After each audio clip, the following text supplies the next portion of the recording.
Enti se obi be ko tree na ye be kwa yi no abana ye be siesie no na wo betimi asore na se emu eyewem meaning who dey say bibi na ye dey edi eye echi sawo hu enya kwa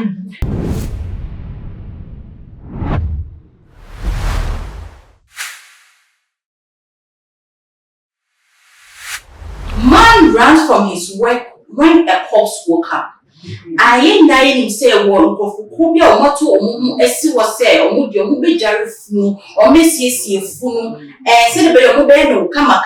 na a brand new say a bushia about the far or mufuna or would your more etimia papa see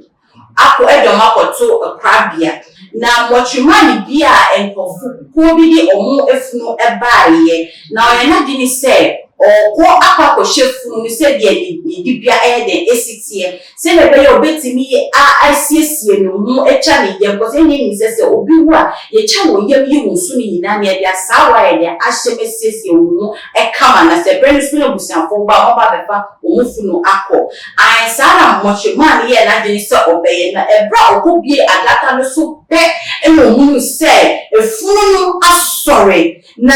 to prove me I am share or the to make a free a demo one na esa na adia esie ntino amana aboni ya repa enye asem kuma kra na asemi abedani abobo ama enkofu bebradani ajeje ma enkofu ka hu sempi na enko be bia mi changusi mana me bai ye dimusuko Ashaford say and some media aboy musina among of bebre edimu abobo efa asemi hu na esa say eti kro encouragement mashada to me safre yemia ba sikapa awofe na oni ye aba bebobo nsemi hu na wa trena gin afa asemi a esi wo omagani mu yemia ba na chiawo so ba fefe na bibia boko yemia do na wonso yemia do so me ho asem bi na etri ya gini kakra ne yepese eniwu oni yen ehye boboru eni se obi ni funu aba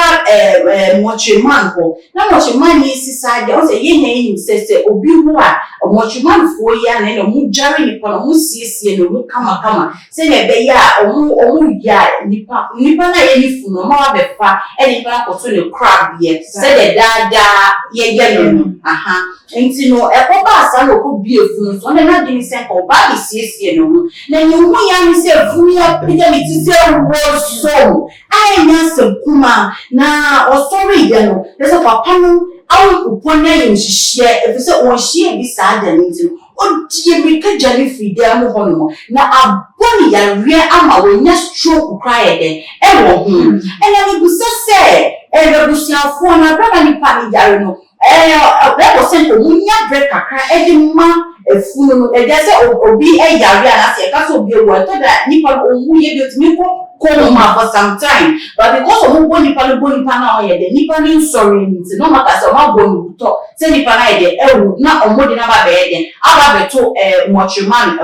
aha na mi busa se asem we ya aba be to je dey na wo ka fam yo aba fia ma me da say ewa akunya we dey amani me nam so a che to ma chashefo eni etifo I say we dey awo we pa because nipa da seni a won afa to no so obi a webuo na wo behwe wo mu na wo behwe sisi wo mu se de be ya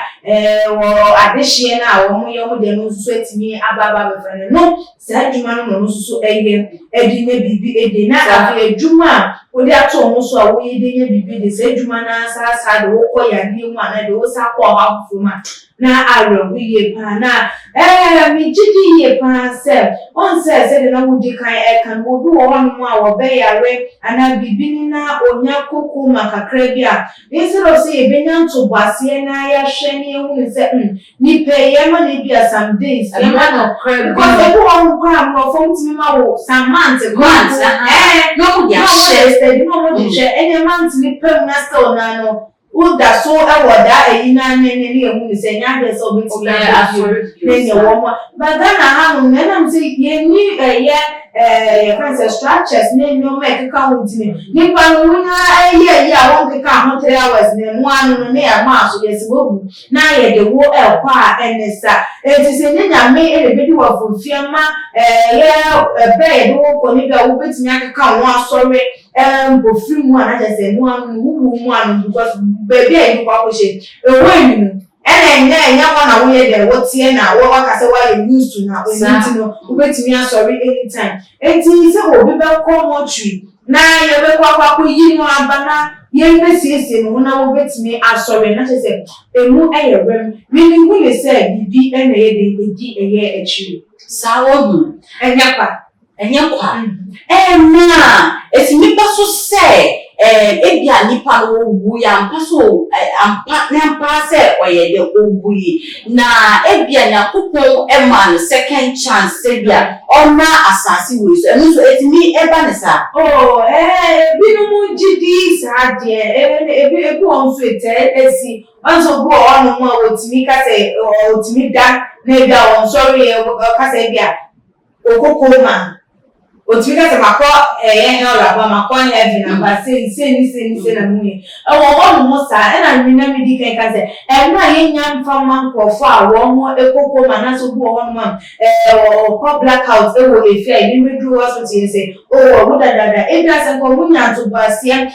lo security ne kakai ye no me bi sheki me kakai bia e bia na ka wo beso ba na mse e dina bedu a ya hye ye di ense mi na hanom na ko mambo ya hye ne nsa emba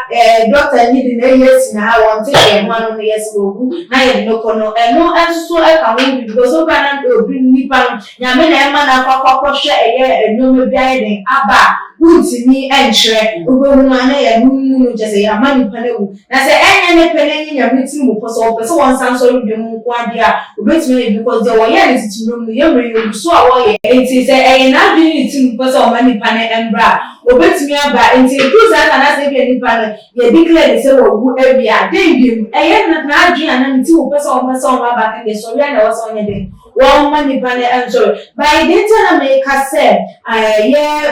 enye kwa why much man for so many years why much man for so many years when it comes to such situation that it's bro who say no at all so pa ye why much man for so many years didn't na one no you don't want to buy in the will be me I'm sorry not this time around will be sorry that means there's something behind it if you don't know who and there's a question mark on the person and not ye didn't say what no den and I say na me na enam so dan bibia di much man maybe nya mo kudu engina wan den amfa because obi a wo hwehwe wo mo efunu de den na wo hu bi da den na like be too strange den ama wo say ebetimi abo mo watimi edwane de afro so what is it na me mo ne say enya concern bibi ye den eta eche it could be say from nipa na wo na wo sorry na anase wo mo ankasa ebia wakwa ye bibi na bia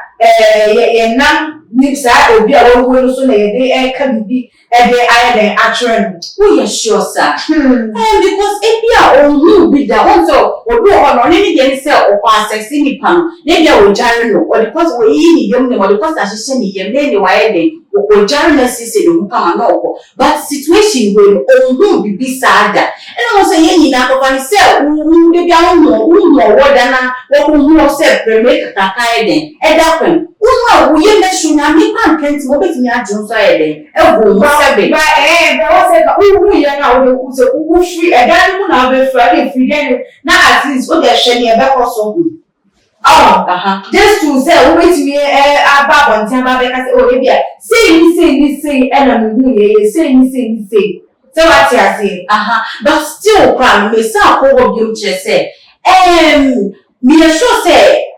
enye boni bia wa ye it could be say your body be sorry ni e bi anase bi e be meet me every nechi obi ni so obi meet me and am so obi be wasman obi enye bi or like so one head to in a different way. Now I try one with say oh radio ni play to say driver ni wa targeting is so near the money now we na say you be yan wo dey na say you car feel like you na e be me either say be ma okay enya gwansha and as say you be me apai na na so e say say da boni bia wa e bai e bia attack ni pa na attack no oh wa first so many ways go nya no e no to dey fa the juma wa ye so sa na me be say me put okay and na atu moshimani ususu se wo se edi ni ko ayaresabia na se wo se edi ni ko empaibo bia na edifo betimi aye odima mpaye amana ni nyina ewu mu se edi no be ko ayaresabia na ebium susu wo bepe sofo a nyame ensa ewo no so abon mpaye because bibia ensi ekwa bibia ensi kwa se de di kai se wo na se bibi ewo no se difo no ebe bon mpaye na ebi ko difo no ma obetimi ewu esa wo mo ewo ni nyame ene wo mo kasa obetimi ewu de ma sa ade no esi ye ne akwanchira ewo no anase direction ewo obetimi edema no de ama no sa so ye mu de no na wo se ye nye honam so ede enka ho se so for ne bompa ye odima edema no so na abaka fo so wo mo so afamu de wo enu a because say me te ya wo kan se wo nya stroke ka ara wo nya stroke obuku ede bu ma no so a doctor fo so betimi aye wo mo echefa ewu enti ni nyina no ebetimi aboa. Okay, that's yenye basika pana tienye efutuo na wo edema mochimanfo na fesu die futuo na wo dema omo a ayaso mu nipa ewu a edise wo se ye omunya abotire kakra ewo wo bo nipa no wuto the first nipa no kata ni na chese bia nipa na ede ewu ebisu kona nipa no ye de onwu ye die advice na wo edema sa enkofu ebi eni ashako a omo ehye. Okay, mochimanfo no de ni betimi aka kakra dia mo mane se omo mpaibo na omo bema emu aye de sanse bibia no nyame ene gini na ewo mu ukwati na wontimi enye bibia nti se udwumadi a wo die no krofo kwa akobokro no kwa obompa ye di chire nyankopon enti sanso so na udwumadi a wo die no wo so no wosa wo do wo ehye eye nyame ense sanse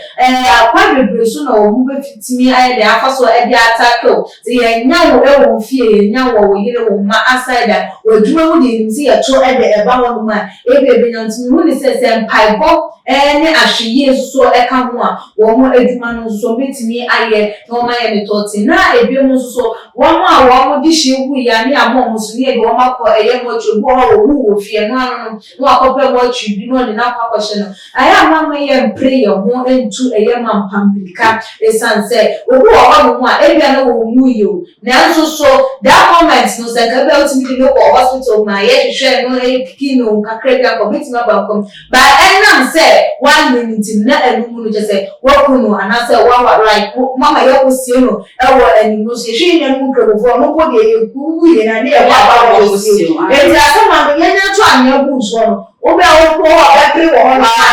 no wa fo no de wuti owu bi wo no a ipelu bi a at least e ditu ni efie die no aya mama ye nhwe ne fa no ko hospital na wo mo enchiki kakra ne nhwe ansa ne betu anamu bi a yetu yo yedasi yenwa basika pa ai wakani na aya mama yentu yebona yentu mampa America ani ai ya too much yani yedi ensemi eye de ebrebo na menim se wo so wo adwenkyere comments bebra wo pese odi ye de odi eka